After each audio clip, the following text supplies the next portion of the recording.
প্রথম থেকেই আমার কিপ্টে বান্ধবী আমাকে অনেক ঠকিয়েছে, এবার পালা আমার।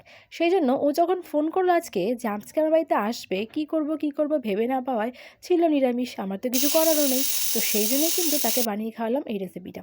তো চলো, তার জন্য সিটি দিয়ে নিয়েছি, কিন্তু একটা মতো সিটি দিয়েছি নুন হলুদ দিয়ে, কিছুটা এঁচড়। তারপর আর কি বেশ কিছুটা কড়াইতে দরাজ হাতে সর্ষের তেল গরম করে ভেজে নিলাম, কিন্তু ওই নাড়াচাড়া করে নিলাম 2 মিনিট মতো এপিটোপিট করে নিলাম এঁচড়টাকে। আর তারপরে এখানটা পেস্ট বানাচ্ছি, আদা দিয়ে দিয়েছি, কিন্তু টমেটো বেশ কিছুটা, আর দিয়েছি কিন্তু টক দই দিয়ে একটা স্মুথ পেস্ট বানিয়ে নিচ্ছি। আর দেখো ওখানে তেলের মধ্যে কিছুটা আলুও ভেজে নিয়েছি, তার মধ্যে দিয়ে দিলাম কিন্তু পেস্টটাকে। সব কিছু দিয়ে এবার খুব ভালো করে নাড়াচাড়া করে নেবো।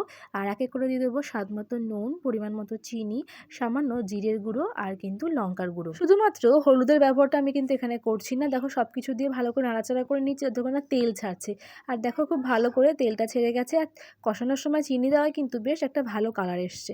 এবার দিলাম কিন্তু ভেজে রাখা এঁচোড়টাকে। এবার সব কিছু একবার খুব ভালো করে মিশিয়ে নিয়েছি, কয়েকটা গোটা কাঁচা লঙ্কাও দিয়ে দিয়েছি। আর এবার দেখো আমি ভাতটা বসিয়ে নিয়েছিলাম, ওই 80% মতো কুক হয়ে গেলে কিন্তু আমি ভাতটার ফ্যানটা ঝরিয়ে নিয়েছি। আর তারপরে কিন্তু ওপর থেকে দিয়ে দিয়েছি বেশ কিছুটা চাল। আর তারপরে কিন্তু দিয়ে দিলাম আবারও একটু নাড়াচাড়া করে নিলাম, যাতে সব মশলাপাতি চালের গায়ে খুব ভালো করে লেগে যায়। তারপর ওপর থেকে আর একটা ভাতের লেয়ার বসিয়ে দিলাম। আর তারপরে কিন্তু ওপর থেকে কেওড়া জল, গোলাপ জল, মিঠা আতর, আর দিয়ে দিলাম কিন্তু দুধে ভেজানো বেশ কিছুটা ফুড কালার, যেটা কিনা আমি ফ্রাইড রাইস বা বিরিয়ানিতে সাধারণত ব্যবহার করে থাকি। তো সেটাই দিয়ে দিলাম। আর কিন্তু ওপর থেকে দিলাম বেশ কিছুটা কর্ন। তো ঘরে রাখাই ছিল, তো যেহেতু ভেজ বানাচ্ছি তো সেই জন্য কর্নগুলোকেও দিয়ে দিলাম। আর দিলাম বেশ কিছুটা দরাজ হাতে ঘি, আর কিন্তু বেশ কিছুটা কাসুরি মেথি। তো ব্যাস, এবার কিন্তু এটাকে ঢাকা দিয়ে রাখবো ওই বলতে পারো 10 থেকে 15 মিনিটের জন্য। ব্যাস, তারপর আর কি ওপর থেকে খুব ভালো করে নাড়াচাড়া করে সমস্ত কিছু মিশিয়ে নেবো। আর দিয়ে দেবো কিন্তু কিছুটা বিরিয়ানি মশলা। ব্যাস, তাহলে রেডি আমাদের কিন্তু এঁচোড়ের বিরিয়ানি বা গাছপাঠার বিরিয়ানি বা ভেজ বিরিয়ানি, তোমরা যে নামেই ডাকতে পারো। তাহলে চলো এবার সার্ভ করে দিই গরম গরম।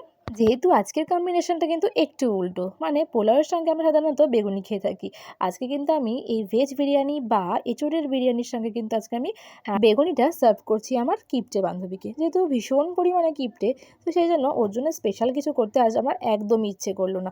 তো চলো, রেসিপিটা কেমন লাগলো অবশ্যই কমেন্ট করে জানিও। আজকের মতো এখানে দেখা হবে নেক্সট ভিডিওতে। টাটা।